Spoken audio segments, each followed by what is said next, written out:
Good afternoon, everyone. Welcome to another Art for All group. My name is Lucy. I'm a creative artist working at St Christopher's Hospice. Normally, we have an Art for All group that starts at 2 p.m. every Tuesday afternoon, but because of social distancing and restrictions due to coronavirus, I'm going to be holding this group online until we hear otherwise, which hopefully is in the not too distant future.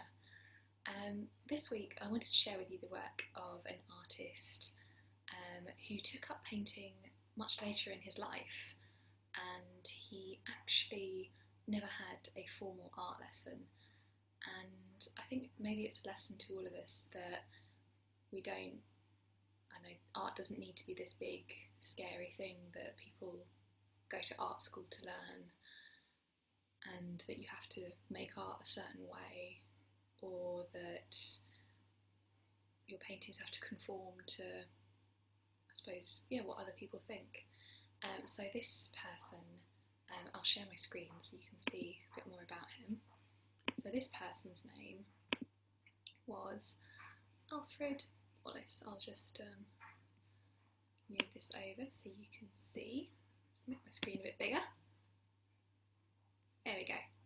So, move this down here. So, Alfred Wallace was a Cornish fisherman and artist. He was born in 1855. You can see a photograph of him there. He died in 1942, and he started out his life working as a deep sea fisherman. He got married aged 20 to his wife, who was about 21 years older than him. He became stepfather to her children. They had 2 children who sadly died in infancy.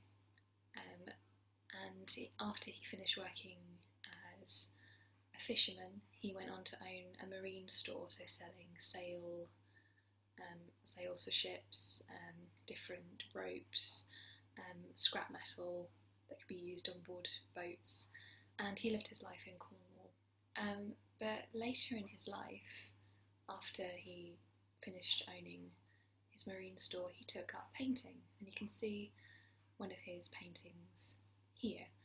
And when modernist artists like Ben Nicholson and Barbara Hepworth moved to St Ives, they found out about his work, and I think it's fair to say that I think they were influenced by him. I don't think he was enormously influenced by them. I think he had his style and he kept to it, and you can, as we go through his work, you can see that there's a lot of it looks quite like a map, so the buildings are laid out in a way that you could find your way around, and you always have this kind of bird's eye but flattened view. And he painted the ships that he knew very well, and the boats. He painted the seaside, he painted the houses that he knew, and he painted his vision of what was around him. And as I said, he never had an art lesson, and he was entirely self-taught, and he painted on whatever he had available. So he painted on,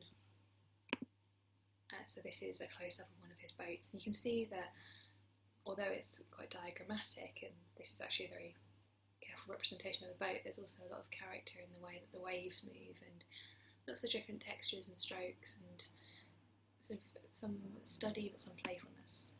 But here you can see that he actually worked a lot on cardboard and just whatever came to hand, and he had this kind of palette of colours that I suppose maybe goes with the colours that he would have seen around him.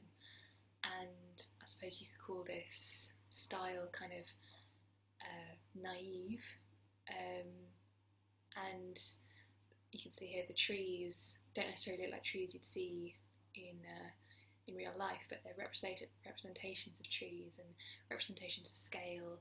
It's tiny humans, little dogs, little houses, a big house up on the hill, and this kind of flattened landscape that has some perspective but not quite. And on the left there's again this kind of almost map-like representation of the bay and the pier and the flattened houses, so that you can see all of the detail of the houses, but yet in the top picture you have kind of this 3D representation of a ship going out to sea with all of its rigging. So you have this snapshot into what Alfred Wallace found interesting and what he enjoyed painting, and just, I suppose, what really spoke to him about his landscape. So again, these ships, long ships, and sort of the goings in and the comings out. And even though he didn't have any training, actually in the picture on the right, you can kind of see the quality of the shining water, and just the way that, sort of very simply, and some people might say almost childishly, he's kind of just kept it really, really simple, and but very, very beautiful, and very, maybe there's something that's very true about his images. And when he died, Leach Pottery, who's also based in St Ives, made this tiled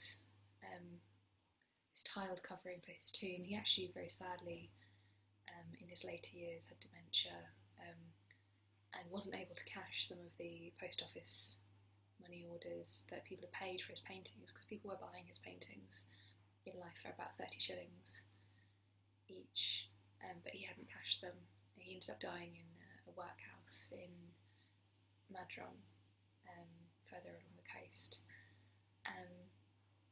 But this was put up over his tomb, and it shows this lighthouse that was a feature of a lot of his work, and this little tiny figure down the bottom of the lighthouse climbing into it, and presumably going to see the view. So artist and mariner. So he, I suppose, was a mariner first, an artist later in life, but I suppose, later became known as an artist.